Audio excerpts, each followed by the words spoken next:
Hello, everyone. I'm Dr. Marty Ross, and this is another Conversations with Marty Ross MD. I see that we have many familiar faces tonight, but also a lot of new people, too. To those of you that are new to the webinar, how we do these, welcome here. I'm glad to see you. And welcome back to those that have been here before, too. With the webinar tonight, you create the webinar with your questions, all right? And the way you can write questions and have me answer them is to go ahead and write your question in the chat box that you're going to find over on the right-hand side of your screen. Okay. When you write your questions, I ask that you don't hit the enter key more than one time. If you hit enter more than once while you're writing a question, it actually creates multiple questions on my side, which makes it a little bit difficult for me to post questions that you can see. So for those of you that are participating live in the webinar and not watching the recorded version or hearing the podcast version of this, you'll be able to see the questions as I respond to them written on your screen. But for those of you that are watching the recorded version, you will not be able to do that. Okay, so I'm going to read the questions.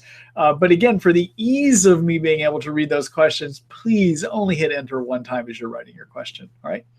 All right, and then tomorrow morning, I will be sending out a recording of the webinar. So if you happen to miss something here tonight, you'll be able to listen to it again tomorrow. Tonight, I will edit the video, and as long as that editing goes well, sometimes it doesn't, but as long as that editing goes well, I'll have the recording ready for you first thing in the morning, and you'll get that email from me first thing in the morning, okay? And in that email, you'll be able to also sign up for the next series of webinars that will begin in April. I am going to take next week off. I am going to take some time away from here, actually. And so, yeah. So anyhow, but it'll be good to have a break, and then I'll come back with fresh ideas, hopefully, when we visit again in April. So feel free tomorrow when you get that link, sign up for the next series of webinars as well, too. Okay. So with no further ado, let's go ahead and get started. Oh, one other thing to those that are viewing here, you may see in the background a couple black flashes that kind of jump around a little bit. Those are my dogs, Halo and Thor. They're two Basenjis, if you wonder what they are. Basenjis are a no-bark dog, but they make noise sometimes, and sometimes we'll hear them, okay? But if you see them move, that's just them. Sometimes if they get too disturbing back there, I may move them around as part of the webinar too. All right, so with no further ado, let's go ahead and get started. I'm going to take the first question here. Excuse me. So this is from Pat. Hi, doctor. What can cause intermittent heart palpitations in Lyme, and what to do about it? Thanks.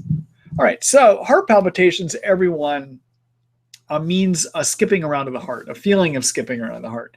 The thing that's interesting about palpitations is often they are a sensation. And if we actually go ahead and do an EKG, the heart monitor at the same time, even when people report the sensation, often we're not going to see anything on the EKG at all. So it doesn't sometimes correlate with what's happening electrically. The thing that can help with palpitations is to take magnesium. And there's different forms of magnesium you can take. You can take, there's different salt forms of magnesium, okay? So everyone, as I said, there would be Basenjis. That is Thor back there over my left shoulder, if you're wondering who that is. Anyhow, the magnesium comes in different salt forms. It comes as magnesium sulfate, magnesium citrate, magnesium malate. When it comes to Lyme, I prefer to use magnesium malate. And the reason I prefer to use magnesium malate is it also helps with muscle pain. Of all the magnesiums, the malate seems to do a better job of helping with muscle pain, okay?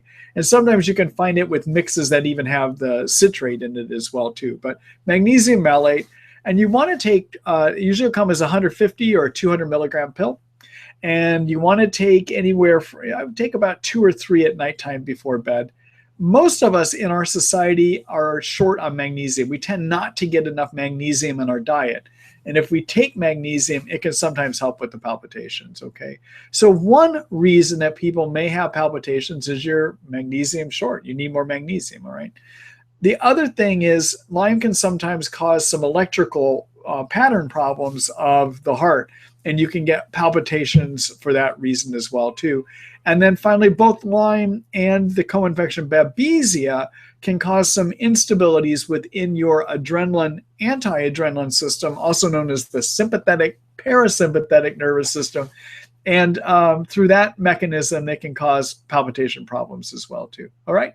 So, Pat, I hope that helps you. I would start with magnesium malate, a 200 milligram pill, and I would do 2 or 3 at bedtime.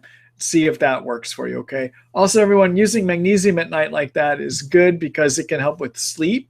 It's one of the things I'll use for sleep sometimes. The one thing about magnesium, be sure that if you are taking the drug Biaxin, also known as clarithromycin, or the antibiotic azithromycin, also known as Zithromax, you need to try to take it at least 2 hours away from your magnesium, all right? Because otherwise the magnesium will decrease the absorption of those antibiotics, okay? All right. Thanks for that question, Pat. Good luck to you.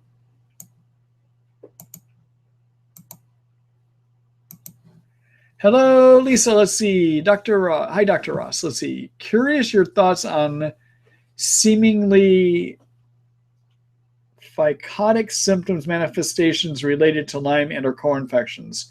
Daughter is acting almost possessed this week with movements, scary looks, and actions. So I think you meant psychotic, actually. I think was what you meant. So without knowing more about what exactly is happening with her, there's a few things to think about, okay? Number one, if she has recently started any new drugs or herbs, it could be that she's having side effects, okay? So first thing, when something doesn't make sense, always look at what's the last thing that got added and could it be a side effect of it, okay?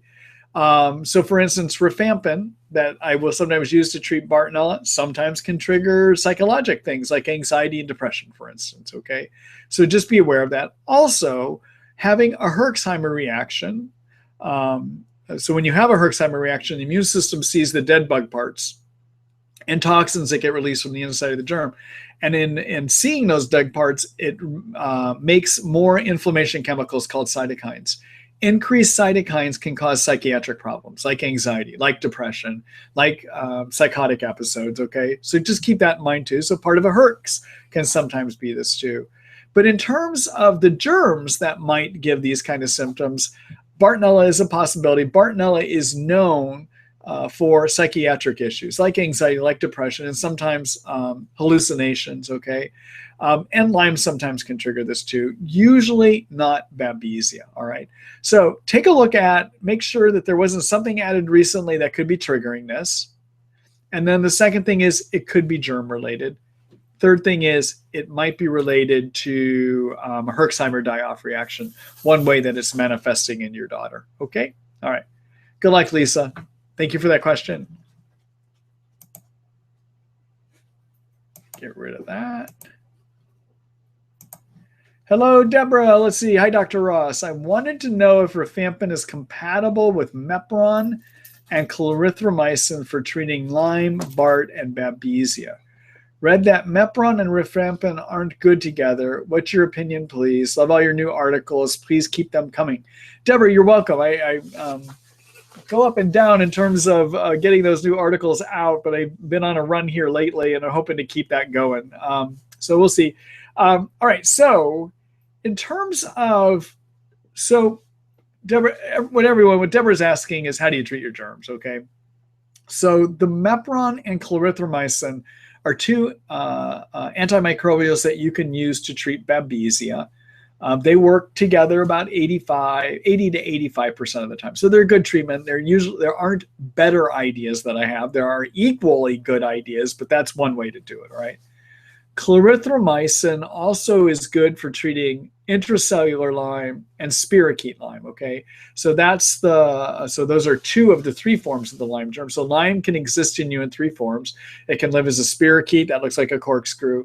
It lives inside of cells, and it also lives as a microscopic cyst form. Clarithromycin treats everything except the cyst form of the germ, okay? All right, and then the rifampin is useful for treating Bartonella, and coupled with the clarithromycin, you have a treatment that works about 80 to 85% of the time for Bartonella. Rifampin also is useful for treating the cyst form of the Lyme germ, okay? Now, I'm going to show you in a minute articles where you can go and read about all my treatment ideas about what you can use to kill what, all right? So there's an article called Kills Babesia, there's one called Kills Bartonella, and there's another one called Kills Lyme Germs, okay? And I'll show those to you because you can look at these later to get the other ideas I have for treating these illnesses. Now, I use rifampin and mepron and clarithromycin together quite often. And I know what you're reading about, but I haven't seen a problem in using those, okay? So I use them together, and I don't see a major problem in doing that, all right? So let me just, I'm gonna do a screen share here, but before I do that, I realize in getting ready for tonight, I forgot to open up some of the information I wanna show you. So just bear with me here a minute, everyone.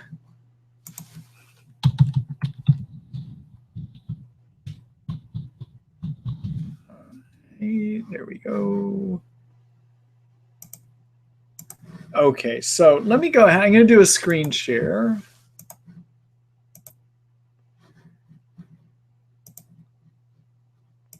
All right, so this, everyone, is the Treat Lyme book, which is the main information site for where I put together Lyme disease information. It's at www.treatlyme.net. This part up here, the upper part of the left-hand navigation menu, is all about the Treat Lyme book.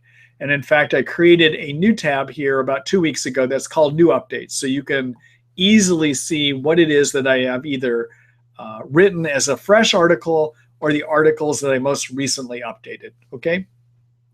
And I try to keep this as up to date as I possibly can. And then down here on the bottom part of the left-hand navigation menu is where you can find the tab for the webinar, for instance, my Lyme disease treatment guidelines, my online consult service where you can visit with me online to get ideas about what to do for your healthcare. Okay, so anyhow, but up here, this is the main part. This is the book. All right, look in the table of contents, and there is a chapter called Infection Treatment Plans. And in here is a chapter on how to treat Bartonella. That's called the Kills Bartonella, a brief guide. All right. Yep. Sometimes I think we have to blow it up, actually. Kills Babesia is the one that I've written for Babesia. And then there's a corresponding one down here called Kills Lyme Germs, a brief antibiotic guide. These are my approaches to treating Lyme. Okay. I describe the various antibiotics in either one of these 3 articles. So later, if you're looking to see what alternative ideas do I have for treating Bartonella and for treating Babesia, other than what Deborah posed here in their question, take a look there. I've got many alternative ideas for you, including herbal options as well, too. Okay? All right. Thank you for that question, Deborah.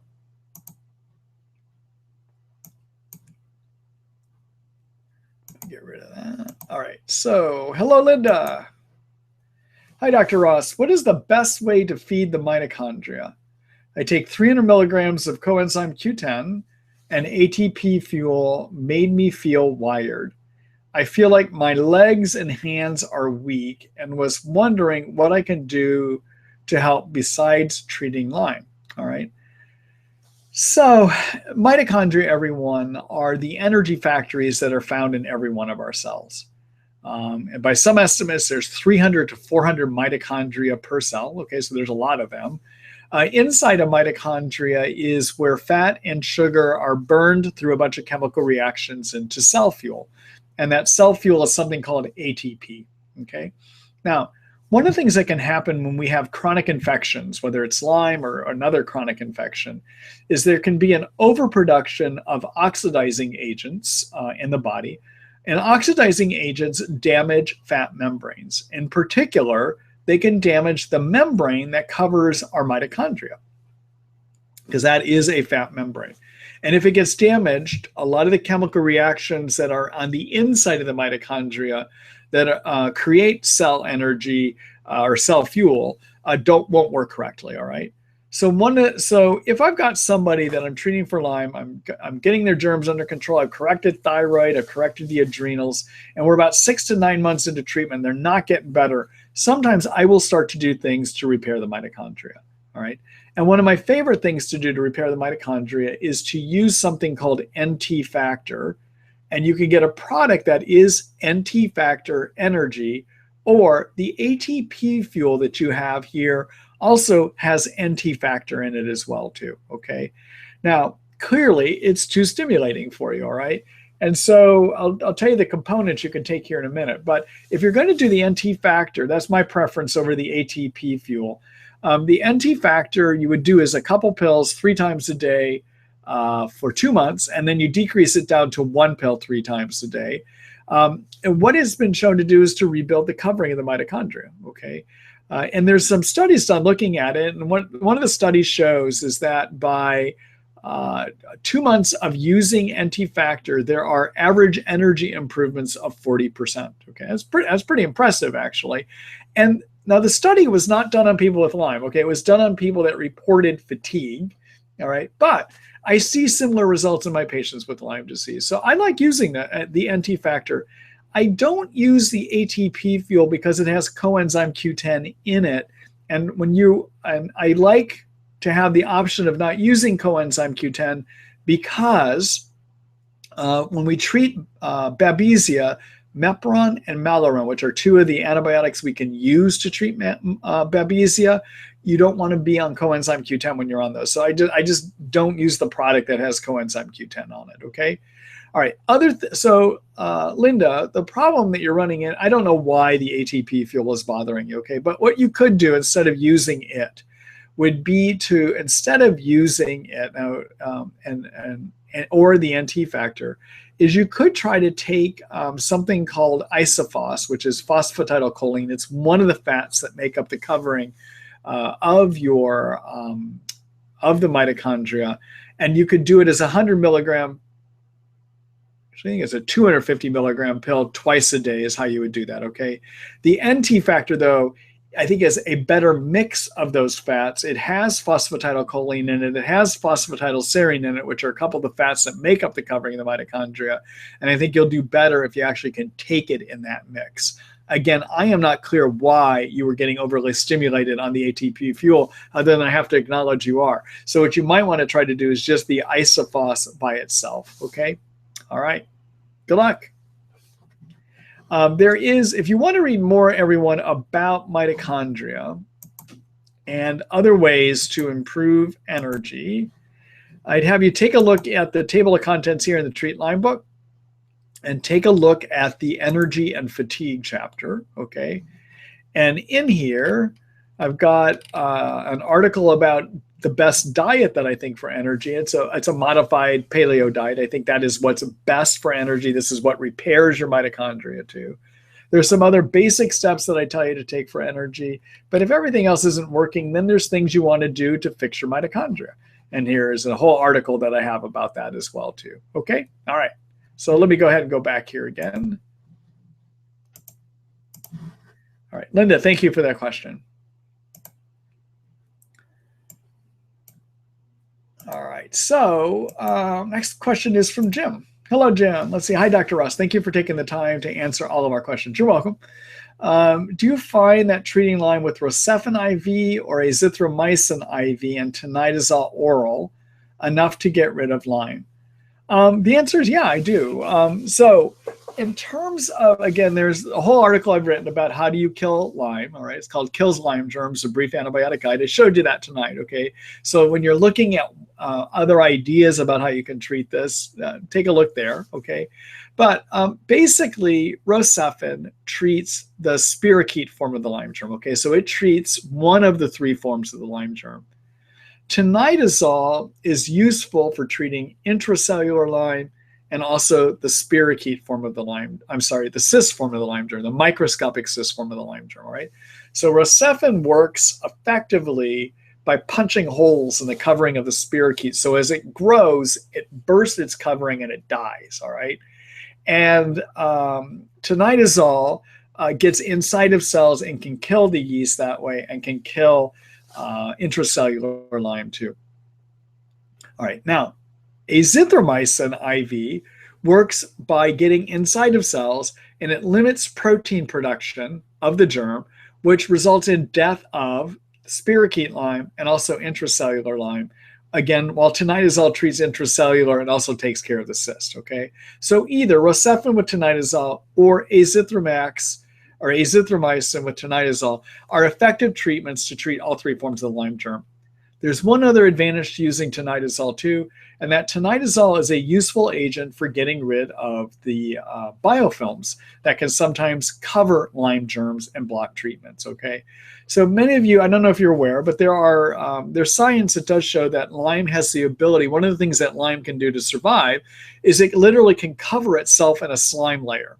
And that slime layer is made up of a sugar coat, a mucopolysaccharide slime layer, and it's also made up of a protein matrix of protein that comes from our blood clotting proteins, okay? And so there have been some Petri dish experiments that have been done maybe about 5 years ago by a researcher named Eva Choppy. Last name is spelled S-A-P-I, first name E-V-A. And in her experiment, she showed that tinidazole can get rid of about 95% of biofilm. The only thing that she found in those experiments from 5 years ago that does better is to use the herbs banderol and cemento. Now, many of you are familiar that I like using banderol cemento. Those two herbs seem to work 85 to 90% of the time to kill all three forms of the Lyme germ, and they remove the biofilm. Okay, so I like it. Those herbs work as well as any prescription antibiotic combination. I do mention them in the Kills Lyme Germ article as well too, okay? And there's a whole separate article I have about them, all right? So banderol that I just mentioned is called a tobabark extract, and cemento is a version of cat's claw. And Eva Choppy in her experiment showed that they do a great job of removing 100% of biofilm, and they do a great job of getting rid of all three forms of the Lyme germ. So especially if you don't have a doctor that can prescribe for you, one of the best ways to treat Lyme is to use the banderol cemento, just for the Lyme germ, okay? All right. Recently, Eva Choppy has done another publication about using something called stevia, the plant stevia, as a means of helping to treat what she's terming as persister Lyme now.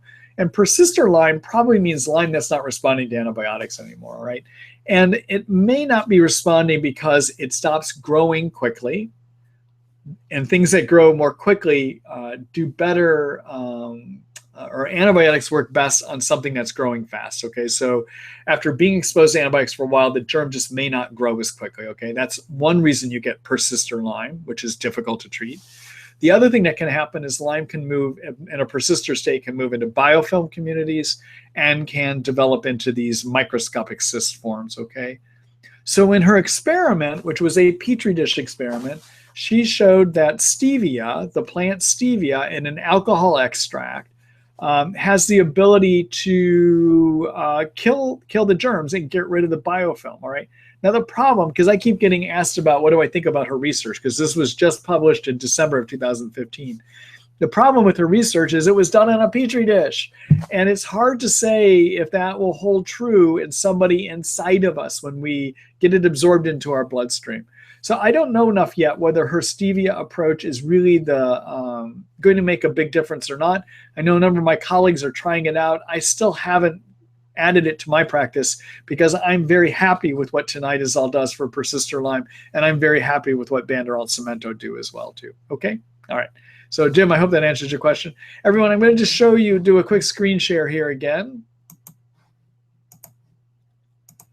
All right, so we're back in the Treat Lyme book. I'm going to go back here to the table of contents. So I introduced the idea of biofilms as something that can block treatment, okay? And there's a whole chapter I have about biofilms. And there's an article here where I talk about what they are, and I talk about using the otobabark extract, cat's claw, which is banderol and cemento, okay? Also, another way to get rid of biofilms is to use enzymes that break up the proteins that are found inside of them. And that's to use this product called lumbrokinase, okay? Lumbrokinase is one way to break those down. It actually is an enzyme that breaks the proteins down. So if you break those proteins down, what happens is the protein skeleton that's holding the biofilm together literally falls apart. The whole biofilm will just fall apart, okay? All right, so let me go back here. All right. So Jim, thank you for that question.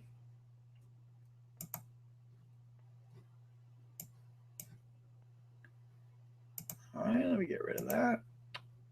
Let's see here. Linda, I see that you started to write a question about your daughter's insomnia, but I don't see a full question. And oh, here it is. You wrote it later. Okay, let me go. Since you started to write it, I found the whole question. So let me go ahead and do that here. Hello, Linda. Let's see. My daughter has insomnia and can't fall asleep until the morning. She will then often sleep 8 or more hours. For healing purposes, doesn't matter when you sleep. Not necessarily. I mean, the idea with sleep is you want to get at least 7 to 9 hours of sleep a night to lower cytokines down, which many of you, I don't know if a lot of you are familiar with my idea about cytokines. I'll tell you about that in a minute. Okay, but sleep lowers cytokines. Sleep also restores the immune system, restores the body. And if you can get 7 to 9 hours of sleep, that's what's needed. Okay. Now, your daughter's sleep pattern doesn't mean she's going to be able to participate much in the world around her. All right. So one of the things that you could do to reset a sleep cycle is to use melatonin to do that. Melatonin is a supplement. Melatonin is actually made inside of us, and it's supposed to peak, go up, become elevated about an hour or so before we go to sleep. All right. And if we don't get that elevation, it doesn't trigger sleep. So sometimes what we have to do is give melatonin to trigger sleep. And when you've got somebody that has a sleep disturbance like this, you can use melatonin to slowly change the start time for sleep. So what I would do is if she's going to bed, let's say at 8 o'clock in the morning, I'd have her start taking 3 milligrams of melatonin about an hour before her sleep time. All right. So, and then you slowly decrease it back. So right now, to get asleep at 8, she would take melatonin at 7. I would start her doing that. Okay. And then what I would do is decrease that by half an hour, and I'd have her take it at 6:30 with the idea of going to sleep at 7:30. And you do that for a few nights, about 3 or 4 nights maybe. Okay. Then you change your melatonin time to 6 o'clock, and then you go to sleep at 7 o'clock, okay? So what you do is every 4 nights, you move back by about half an hour the start time for your melatonin, and it can reset your sleep cycle. It can make it so you can start participating back in life with normal sleep time, all right? So that's an idea that I have for you in terms of that, okay? All right. Thank you for that question, Linda.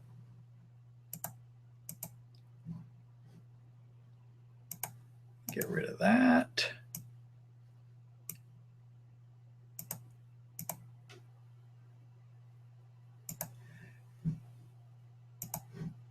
Hello, Ben. Hold on here just a minute.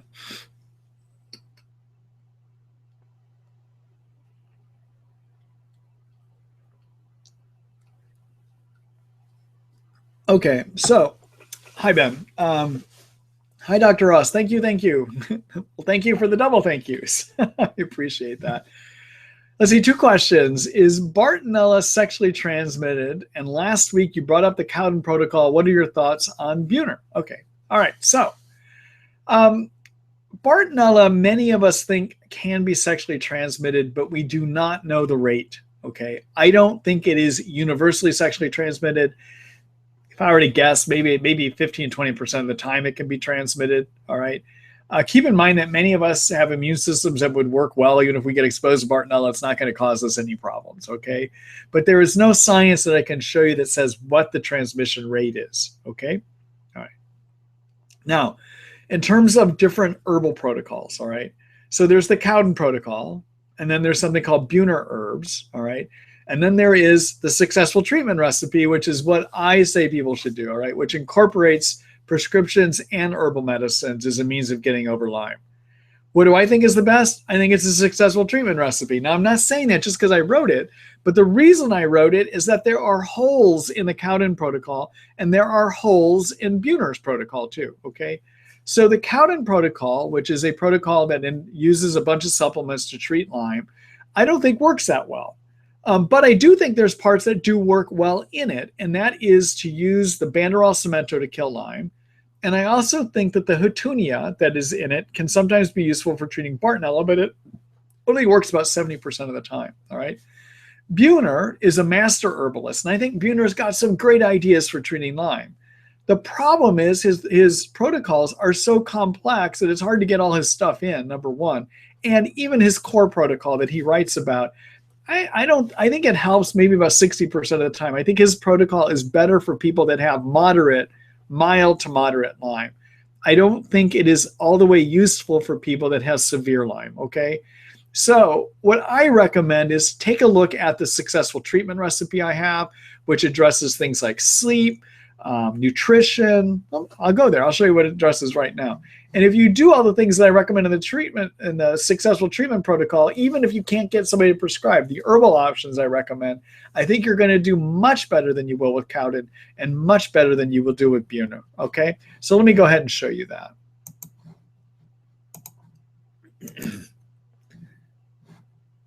Well, I'm trying to show you that. Hold on here a minute. Let's see. There we are. Okay, so you can find my Lyme disease treatment guidelines down here in the Lyme guidelines tab.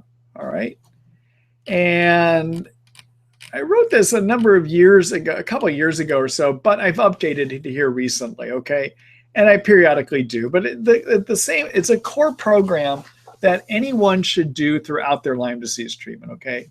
Number one, get sleep, and you want to get 7 to 9 hours of sleep. I give you some herbal ideas to do that here, also some prescription ideas, but if these are not enough, then there's other ideas I have in this article called Sleep 101, The Basics, okay?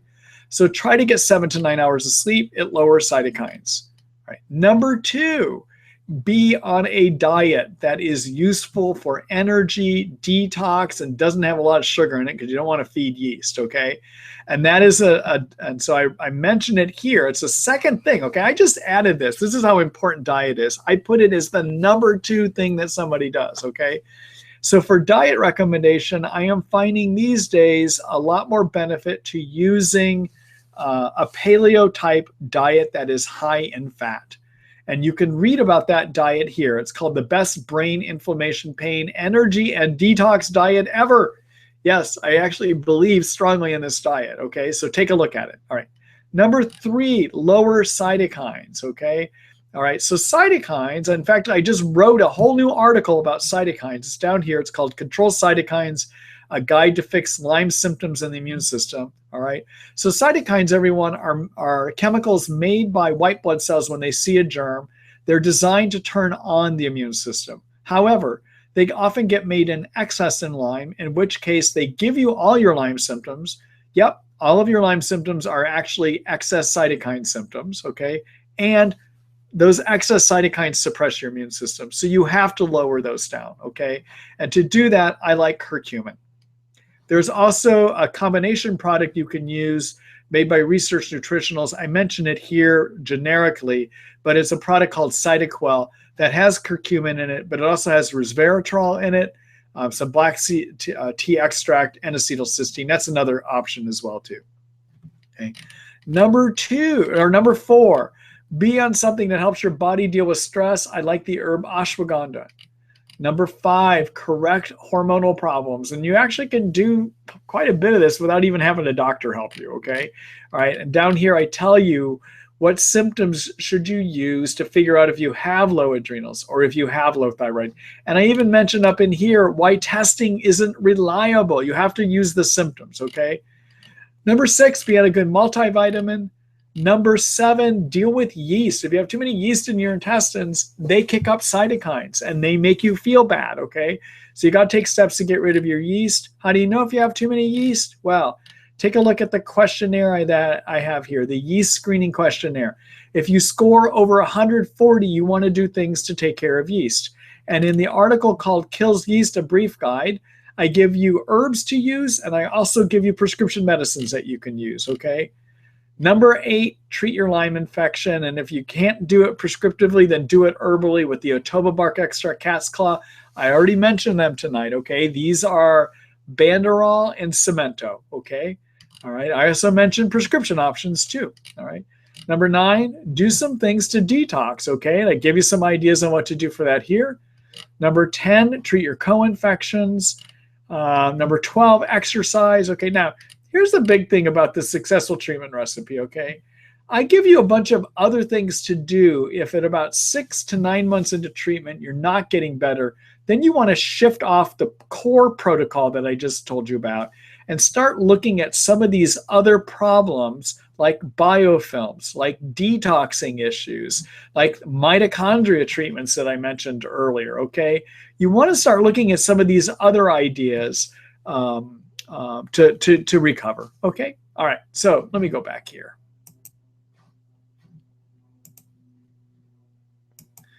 All right, so what do I think of Buhner and what do I think of Cowden? I think you'll do better by doing the successful treatment recipe. That's what I think, okay? All right. But if you're asking me Buhner head to head with Cowden, I would pick Buhner, but he's really expensive. I think he goes too far in suggesting way too many things, actually. That's just my opinion. All right. Thank you for that question, Ben.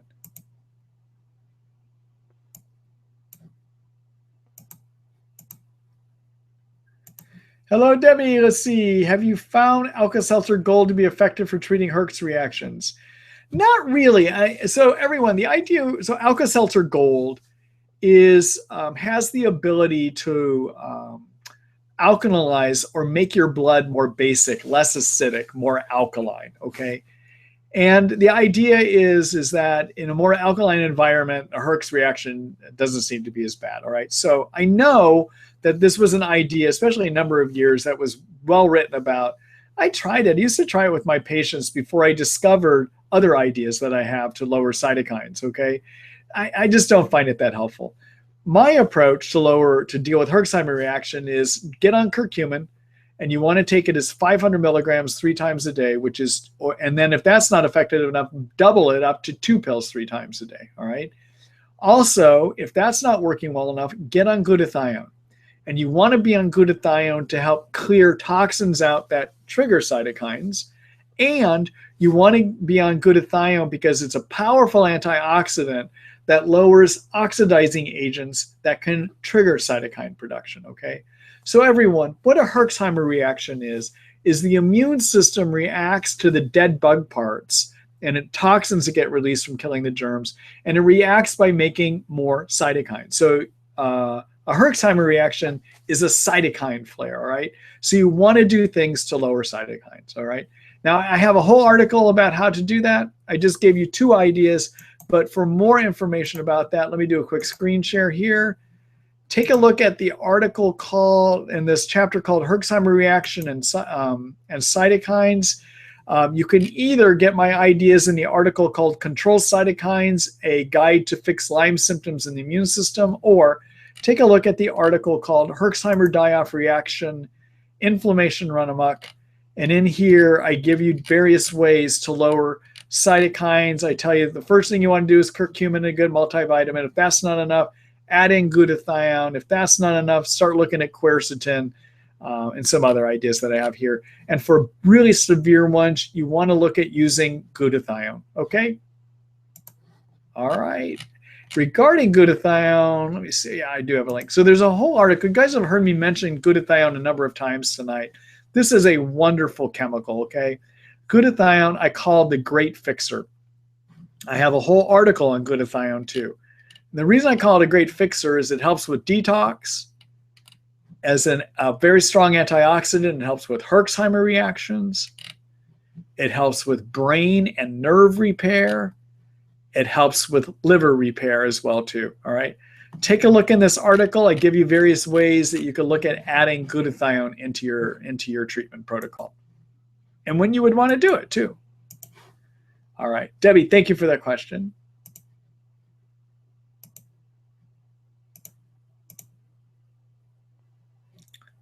Let's see.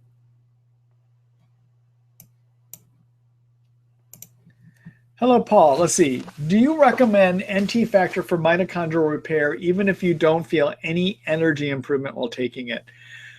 You know, I recommend that people try it for at least 2 months, Paul. And if they're not getting better by 2 months on it, then I say it's probably not going to work.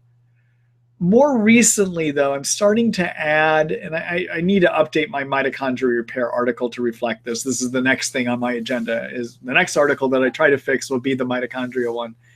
In addition to using the NT factor, I'm finding that if you're not on Mepron and you're not on Malarone to treat your babesia, okay, that I like, in addition to using NT factor, I'd like to also supplement coenzyme Q10 And I like to do it as 400 milligrams twice a day. Coenzyme Q10 is a cofactor that is used in a bunch of chemical reactions. In other words, it's a necessary chemical for a number of chemical reactions to take place in the mitochondria that create cell fuel, all right? Most of us probably are deficient in our diets. The other thing that I like to do in terms of repairing mitochondria, in addition to the NT factor, is if I've got somebody that doesn't eat red meat at least once a week, once every 2 weeks, they're not getting enough of a nutrient called a carnitine. Carnitine you need to carry fat to the inside of the mitochondria to be burned into cell fuel. And so if you don't have red meat, you're not getting carnitine. So I will also add that to my mitochondria repair mix. And I like using a acetylated version of it. So I like using a product by Thorne called Carnityl. That's Carnityl, 500 milligrams twice a day for 1 month. And then I change it to 1 pill once a day. All right. And then in addition, as part of mitochondria repair, mitochondria don't have a good antioxidant system. So if they get injured and not working correctly, sometimes it's because there's just too many oxidizing agents that have built up in them. So you can lower the oxidizing agents in mitochondria by starting N-acetylcysteine, that's N, and then acetyl, A-C-E-T-Y-L, and then cysteine, C-Y-S-T-E-I-N-E, 500 milligrams 3 times a day, or just take glutathione, all right? You can take glutathione as a product called Trifortify Orange, 5 milliliters 1 time a day, okay? So what is my big mitochondria repair formula these days? Number 1, fix the covering of your mitochondria. And to do that, I like using the NT factor because it's rich in the fats that make up the mitochondria. Again, when you have Lyme disease, because there are too many oxidizing agents made, those oxidizing agents can damage the covering of the mitochondria, making it so it doesn't carry fat to the inside adequately to be burned into cell fuel. And also if that membrane is damaged, it's not able to give electrons into a bunch of chemical reactions that take place on the inside that create cell fuel. So you need to repair it. That's what the NT factor does, okay? Secondly, be on coenzyme Q10, 400 milligrams twice a day. Third, be either on N-acetylcysteine, 500 milligrams 3 times a day, or glutathione. And I like having people take 5 milliliters of a liposomal variety of that 1 time a day. And then fourth, if you are not eating red meat with any regularity, be on acetyl L-carnitine, 500 milligrams twice a day for 1 month, and then go to 500 milligrams 1 time a day, probably for about 3 more months, okay? That's my mitochondria repair formula, all right? Paul, I hope that gives you some ideas. And I think what I just said, I'm going to turn into recording to update that mitochondria repair article that I have, all right? Thank you, Paul.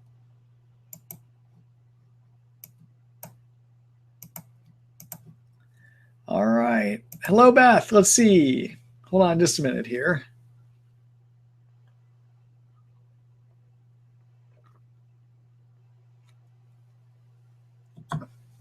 Bear with me just a minute here. I got to look at one thing here. All right.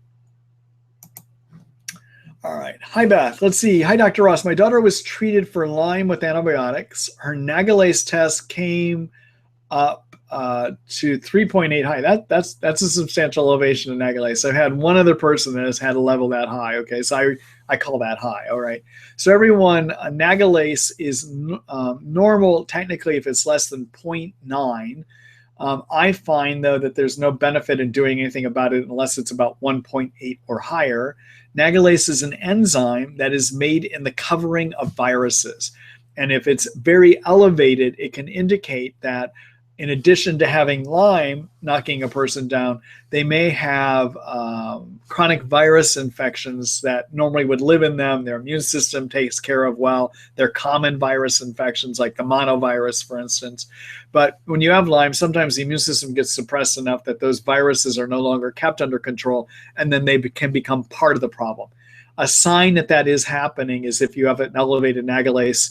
Again, I usually don't find benefit in treating for the chronic viruses unless nagalase is 1.8 or higher. This is a substantial elevation, okay? Let's see. Do you suggest treating viruses at this point? Maybe. I got to read the rest of your question. Let's see. In your Lyme book, you are talking about GCMAF treatment. Is it still available in the U.S.? Do you think taking colostrum or PRP sprays would help to bring? I think there is a second part to your question here, Beth. Let me see if I can find it.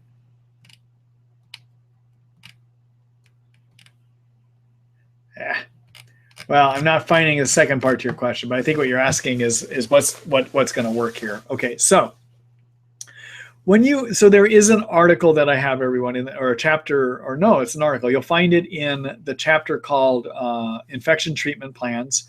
There is an article called Kills Viruses, okay? And I would take a look at it. I did recently update it for information more about the level I find helpful in treating for the nagalase, all right? But I talk about how you can test, even look for viruses by measuring antibody levels also too, all right? So Beth, to answer your question, I don't usually go after chronic virus infections unless we're about 6 to 9 months into treatment and nothing else really seems to be moving a person forward, or they've moved forward to a point and their treatment's gotten blocked, okay? The reason I wait that amount of time is that often by following all the steps that I outlined in the successful treatment recipe, which is sleep, lower cytokines, get yeast out, treat your Lyme infections, correct your hormonal problems, be on an adaptogen, be on a good diet, all those things I recommend, the steps I recommend in the successful treatment recipe. If you do those, the immune system will often turn on well enough to take those viruses and put them back under control, okay? So I don't advocate treating for viruses until 6 to 9 months into a treatment, because if we were to pull 100 healthy people off the street, we would find evidence in 10% that they have one of these virus infections, okay? So they're common in healthy people. The issue is in Lyme, they may get more active, and the reason they can get more active is because of immune suppression. So correct all that immune suppression by following the successful treatment recipe for 6 to 9 months, getting Lyme under control. If that doesn't work, then it's time for a level like this that I would consider to start treating for the viruses, okay? So what's the strongest way to treat for it? Well, it's to do the GCMAF that I mentioned in there, all right? So let me talk to you about GCMAF. Also, there are herbal options that I would recommend as well, too, if you don't want to do the GCMAF, all right? So GCMAF, everyone, is experimental, and practically the only way to get it is on the black market. I really mean it. It's a shame that that is what it has come to, but that is what it has come to, okay? So, so let me talk about what it is, all right? So nagalase basically deactivates this chemical that our own bodies make called GCMAF. GCMAF is made by, GCMAF is a protein that can activate a type of white blood cell called a macrophage, all right? And it has 3 sugar groups that hang off of it. What nagalase does, that viruses make, is it breaks one of the sugar groups off of the covering of the GCMAF, and it makes it so it's inactive. So it doesn't turn on this type of white blood cell that fights viruses called a macrophage, all right? So GCMAF, because it gets deactivated by nagalase, doesn't work, and these type of white blood cells that fight viruses don't work well. One way of overcoming that is just to give you more GCMAF to overcome this obstacle, and it can work quite well, all right? Now, it's not recognized by the Food and Drug Administration here in the States because there haven't been adequate safety studies done, and there hasn't been adequate science done saying that it does what it does, all right? However, you can get it out of Europe, and the company that does sell it out of Europe, you would find at immunobiotech.eu, all right? And they have run into their own problems with their own health authorities. They, at one time, were selling their product out of England, and about a year ago or so, the English authorities basically did a stormtrooper raid of one of their warehouses and shut them down. They are back up selling again, I haven't gone for it in a while, but if you do order now, you have to apply for a number, and then you literally have to give them money by a wire transfer. It's almost like you're a drug dealer or something, okay? And so the last time that I did do this with a patient, we were still able to get it. This was a number of months ago, all right? But I have to let you know that there's been a crackdown here in the States on this, and that the Food and Drug Administration here is not looking favorably on this. And so if you are to do it, you're kind of taking a risk doing it, okay, with the health authorities as well, too. All right. But it can work well. You have to be careful. You have to start very low on it. I've had people that have done it. It can trigger quite a severe Herx reaction. I give you guidelines in my article about how to go ahead and use it, all right? Now, if you don't want to go that route, another way to go is to work with herbs. And the herbs I like using is something called olive leaf extract, 500 milligrams, 3 times a day. It kills viruses. You start at that. After you get over the Herx of that, then you go up to 1,000 milligrams 3 times a day. And after you get over the Herx of that, you go to 1,500 milligrams 3 times a day. All right. The other thing that I recommend you do if you're going to go the herbal option is to work with mushrooms that turn on the antivirus part of your immune system. And to do that, I like using something called reishi gano mushrooms. You do 1 pill 3 times a day. And then finally, I like to have people take a product called ProBoost, which is thymus gland protein A. The thymus gland is an immune system, immune organ that sits here in your chest, and it releases this protein called thymus gland protein A that turns on your antivirus part of the system. And I like people to take 1 packet under their tongue daily for that, okay? All right, so that's a lot of stuff I just said. For those of you that are wondering, if you want to read more about this, I'm going to do a quick screen share here. All right, so I'm going to go to the table of the contents of the Treat Lyme book. At least I'm going to try to go to the table of contents of the Treat Lyme book. And that's not working well. All right, here we go. So under the chapter Infection Treatment Plans, it would appear that my server for the Treat Lyme site has gone slow here. Anyhow, you would look in the infection treatment plan section when it comes back up, and there is an article called Kills Viruses, A Brief Guide. Actually, no, I changed the name of it. It's now called When and How to Treat Chronic Viruses, A Brief Guide, okay? So in this article, I talk about testing, I talk about why you don't necessarily need to treat the viruses. Basically, all the stuff I just went through, you can find in the article here, okay? And it's also got a video that goes along with it. This is probably, I think, from a webinar maybe about a month and a half ago. All right? All right, so thank you for that question. So good luck, Beth. So everyone, as you notice tonight, I'm taking you over and I'm showing you the Treat Lyme book quite often tonight.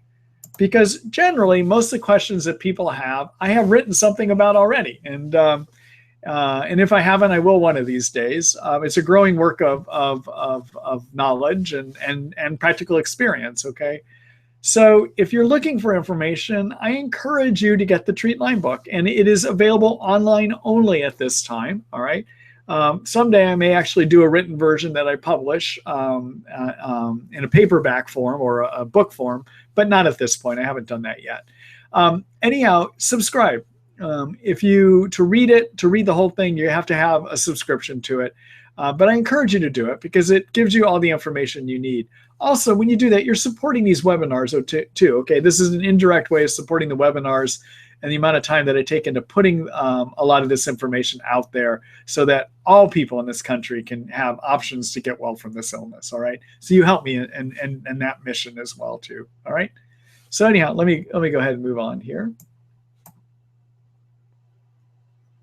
All right, let's see here. Melanie, hello. Let's see. Love to hear your thoughts about Byron White formulas for Lyme and co-infections, and thank you for your generosity of experience and resources. You're welcome. I am not a fan of Byron White formulas. I know none of my colleagues use them. I just have not been impressed with their effectiveness. And part of that is when I look at what Byron White has put in, they don't make sense as the things that would actually effectively kill germs, all right? Secondly, Byron White energizes his formulas by doing showing lights on them to energize them. So he thinks there is a energetic homeopathic component to how they work. And I just don't see it. It may be so, but I am not a big fan of the Byron White formulas. Okay, I don't find them to be that helpful. All right. So sorry about that, Melanie. You may have been wanting to hear something different than that, but I just don't have good experience with them. Meaning I don't find they work that well. Thank you for that question, by the way. Hello, Rita. Let's see. Have you heard of Borrelogen? It is supposed to make Lyme and associated treatments work better. It is sold by Jernigan. It has an interesting write-up and very positive testimonials. Yeah, Borrelogen is a formula that comes from Jernigan. Jernigan is a chiropractor, everyone, that has a clinic in Kansas, I believe, that is devoted to helping people do detox, all right? And this is one of his formulas that he uses, actually, I believe, to actually kill the Lyme germs, too. I think it's very weak and mild, and I think maybe when somebody has a lot of toxin issues, it can be helpful. As a long-term treatment, I don't find it useful, okay? So that would be my response on that. All right. Thanks, Rita, for that question.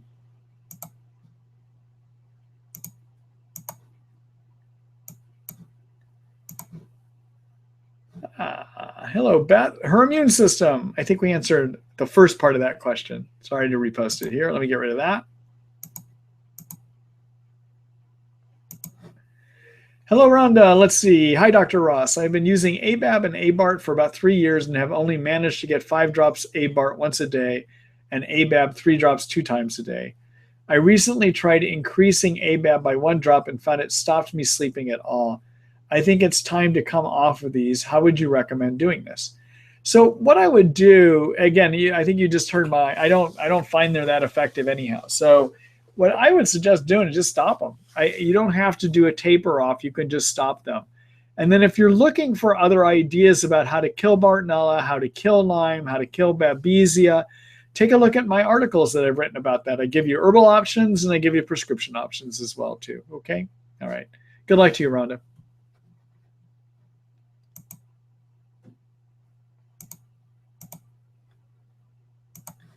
Hello, Eva. Let's see. Hi, Dr. Ross. Thank you for your great treatment book and all you do. You're welcome. Thank you for that. Let's see. I have been treating Lyme and Babesia decanyi for past 13 months without making much progress with my symptoms. Currently, I'm experiencing many symptoms in my calves, such as lots of twitching, as well as some pain and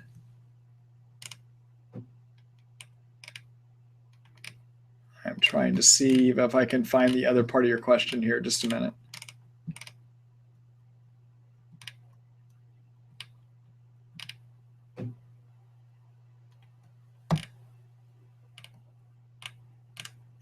Eva, I'm not finding the rest of your question here, unfortunately. I'm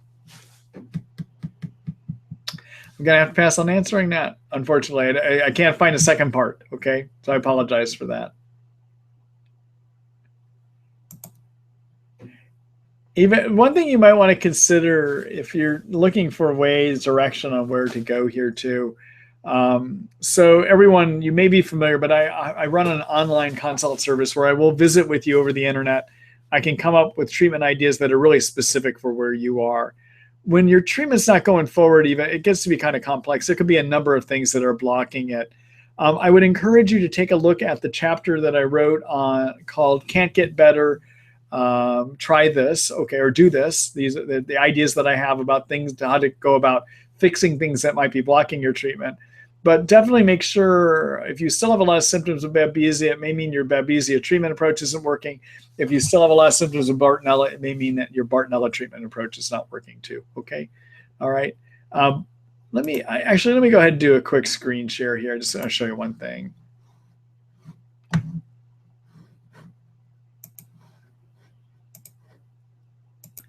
All right. So again, everyone, if you want to visit with me online, just to get a brief idea about what I think, you could do this one-to-one medical consult service that I run. You'll find it on the online consult tab. Okay. Now, I'll visit with you online using Skype, And I give you some great ideas that you can often use to move your treatment forward with or without your physician.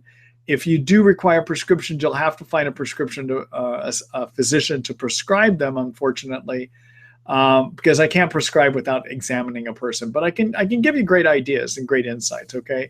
So take a look here, read more, look at how it works, and look at the disclaimer and requirements section as well, too, all right? So that's one thing, all right? And then in the table of contents in the Treat Lyme book, I would encourage you, if you're not getting better, take a look at this chapter called Can't Get Better, Do This, all right? It basically gives you the next things to start looking at, all right? So all kinds of things down here. So take a look at it. Gives you ideas on the different approaches that you might want to start taking a look at, all right? Okay, so let me go back here again.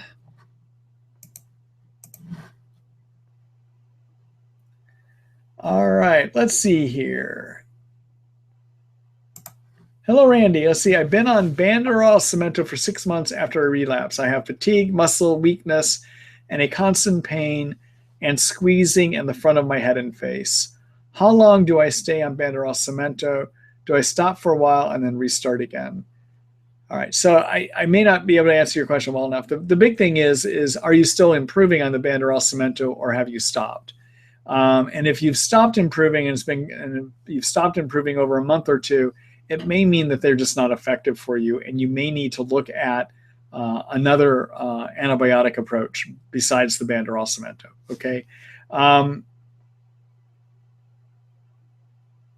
Yeah, I would need to ask you a lot more questions to figure out why you're not getting better at this point too. Okay, but those are just some general thoughts that I have, Randy. All right, thank you for that question.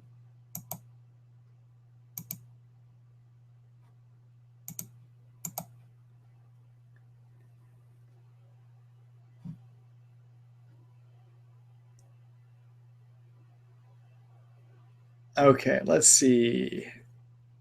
This is from Emily. My night sweats seem to be getting worse, but only when I'm in my own home. I haven't changed antibiotics in several months, so I suspect that night sweats might be increased by something environmental in my apartment.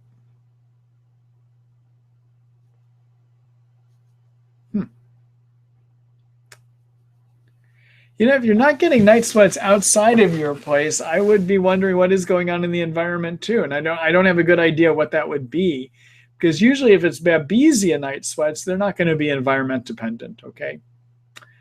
Yeah, those would be my thoughts on that. All right, Emily, thank you for that question.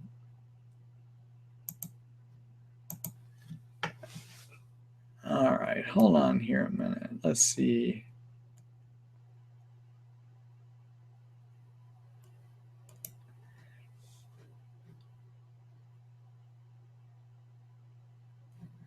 All right, this is going to be a question in a few parts, everyone. So it's from Jackie. You'll see, hope you are having a great evening, Dr. Marty.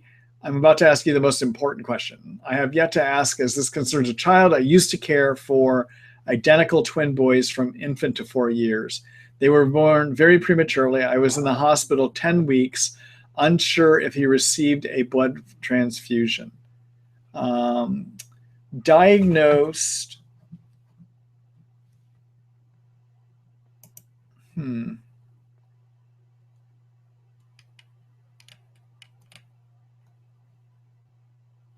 Jackie, your question came through in broken parts, and I can't piece them together here, unfortunately.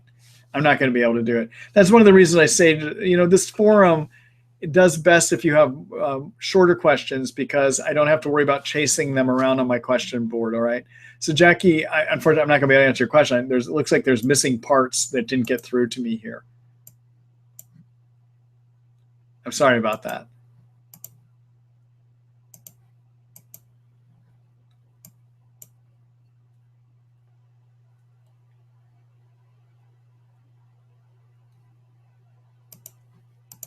Let's see here. Hello, Val. Let's see. Hi, Dr. Ross. My husband has been treated for bouts with Lyme since 1999 and developed severe chronic neurologic symptoms 5 years ago and is currently homebound. His symptoms tend to worsen in the fall and winter. During decline, both platelets and neutrophils decrease and lymphocytes increase. Why? Good question. I don't know. I mean, the one thing when you start talking about this kind of seasonal variation, which would be fall and winter, these would be the seasons where there's less sunshine, less sun hitting the skin, results in less vitamin D. So one thing I'd be looking at is vitamin D levels. That would just be one of the ideas I have from this brief question. Vitamin D is needed for the immune system to work correctly. Okay, so it could be a vitamin D deficiency problem. You want to have vitamin D 25 hydroxy checked. That's the kind of vitamin D that you want to have checked. All right, and mostly when somebody has Lyme, I like to get my levels of vitamin D on the really high side. I like to get them so they're more in the 70 to 100 range. Most doctors are only going to treat to get them to about 40 that don't know about Lyme disease, okay? When you get to the 70 to 100 range, it can actually have antimicrobial effects and also seems to do a really good job of helping the immune system and helping your hormonal systems work well too, all right? So those would be some thoughts, all right? Thanks for that question, Val.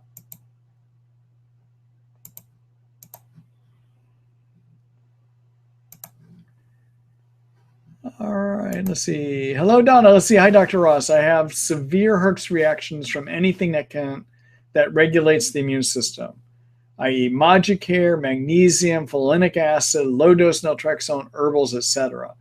When I Herx, I get so full of inflammation that I get damaged bone spurs. I get damage from taking 25 milligrams of minocycline every second day. How can I control the inflammation? So, Donna, let me look. I have to look up something. Everyone, bear with me a minute. I'm going to look up what it's in Moducare. I don't know that one off the top of my head. Hold on a second. All right, so I'm literally looking online at what's in it.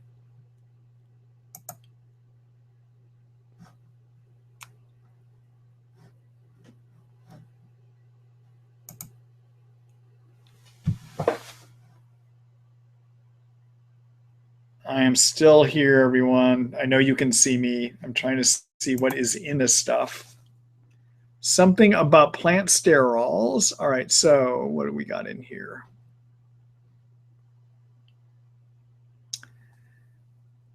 So it's got some garlic extract in it. It's got some probiotics in it. It's got plant sterols. All right, so let me go back here.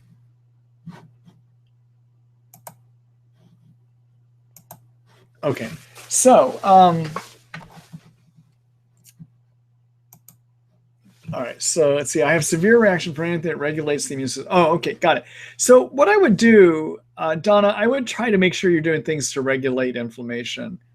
And the main inflammatory chemicals that you get in Lyme disease are cytokines, okay?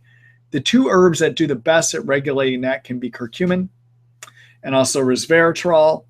You can find them mixed together in a compound made by Research Nutritionals called Cytoquel. If you were to do it, I would work up to 2 pills 3 times a day, all right? Those are some thoughts that I have on that. All right. Thank you for the question.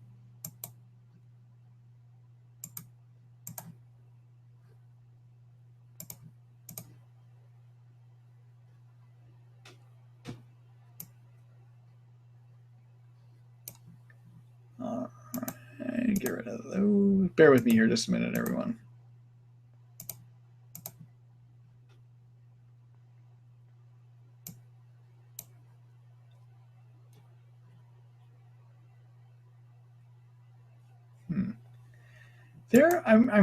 I'm getting a lot of incomplete questions here tonight, everyone. And that's what I'm looking for here, is to see if I even have something complete to show you. I'm wondering if my service provider has had some difficulties here tonight. I apologize for that.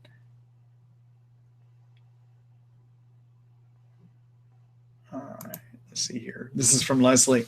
Dr. Ross, within the first 5 months of Lyme and 4 co-infections, is pulsed oral antibiotics plus your recommended supplements enough to get rid of Lyme for 4 to 6 weeks, in your opinion? And thank you. I am following your awesome article, and it's only $2.99 per month. Thank you. Thank you, Leslie. I know that I get a lot of complaints for charging for this resource as well, too, but I don't think $2.99 a month is too much for that, actually. it's a lot of time I put into maintaining this, actually. And it may not be obvious, but there's hours a week that I put in beyond just patient care in terms of maintaining the site, writing those articles, getting editing videos, etc. All right. So thank you for acknowledging that. I appreciate that. So I'm trying to think of how to answer your question here. Just a minute. Let me look back over it again.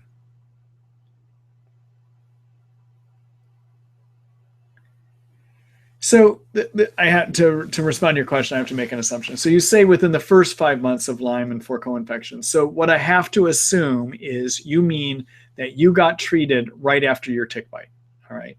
And if you did get treated right after your tick bite and you no longer have any symptoms, 4 to 5 months should be enough treatment. All right. All right. So there's a lot of ifs there. Okay. That's if you got treated within 1 month of your tick bite. In other words, you know you got bit and you got treated right away. Yep, I think you've done enough. And if you are symptom free, you probably have done enough for your Lyme. All right. Maybe that's what you mean by the 4 to 6 weeks, is being symptom free for 4 to 6 weeks. All right.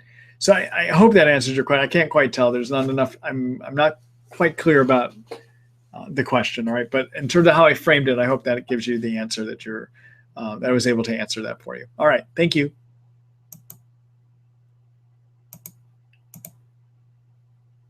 All right.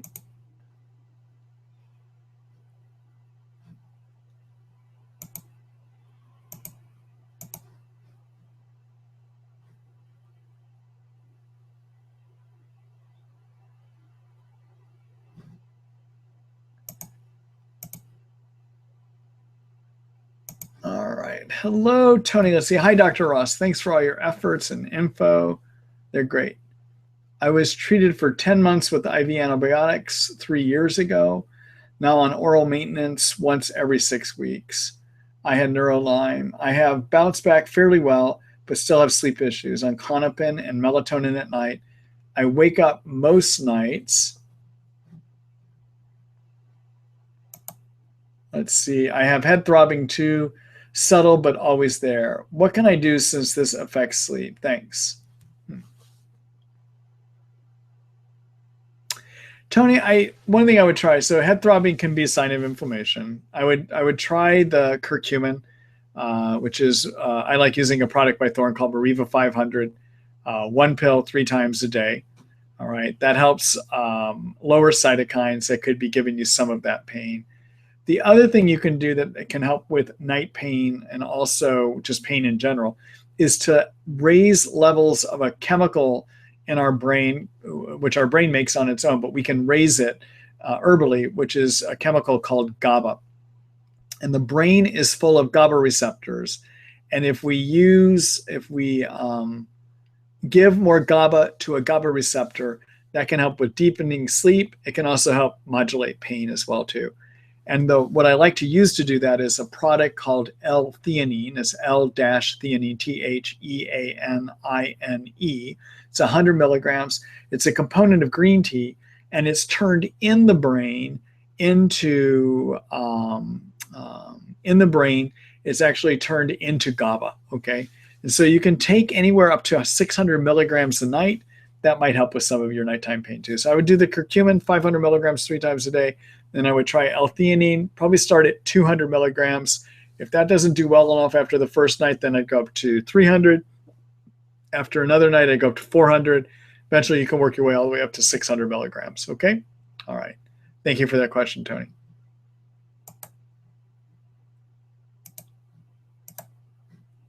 All right. So listen, everyone, I'm actually going to be departing a bit early tonight. So I did this for about till about 6:17 here. I've got another obligation that I've got to get to. So I'm sorry about that, but I am going to be stopping this about 10 minutes early. Y'all had great questions, and I enjoyed being here with you. Tomorrow morning, you will get an email from me that has the link to the recording. It will also have the link to sign up for the next series of webinars as well, too. Those will not begin until April, though, okay? I'm going to be off next week. So anyhow, I look forward to visiting with you then. In a second here, I'm going to take you over to the Treat Lyme site where you can go ahead and subscribe to the Treat Lyme book. I hope you'll do that. When you do so, you help support the work that we're doing here. All right. All right. Thank you very much, everyone. Good luck and good evening. Bye-bye.